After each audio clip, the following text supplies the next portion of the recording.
Welcome to the PC Error Detective. In this video, I will show you how to download Torch Browser for PC step by step.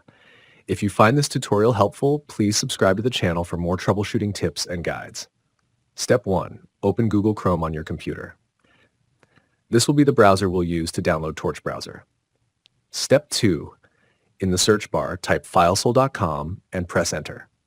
This will take you to the Filesole website. Step 3. From the search results, click on the first link that appears. This should take you directly to the Filesole homepage. Step 4. Once you're on the website, locate the search bar. Type Torch Browser into it and press enter. Step 5. Look for the Torch Browser option in the search results and click on it. Step 6. Scroll down the page until you find the section labeled Last Version. Click on the Last Version link to proceed. Step 7. Next, click the Download this version button. Step 8. On the new page that loads, click the Click Here link to start downloading the installation file. Installation steps. Step 1. Open the Downloads folder on your computer and double-click the Torch Browser file you just downloaded.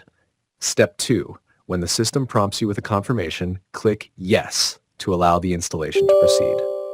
Step 3. If the installation setup shows any additional options with check marks, review them carefully and uncheck any that you don't want. Step 4. Click Next to continue with the installation. Step 5. Wait patiently while the installation process completes. This might take a few minutes. Step 6. Once the installation is finished, check the final setup screen. If there is a checkmark for additional options, you can remove it if necessary. Click Finish to complete the installation process. And that's it. Thank you for watching.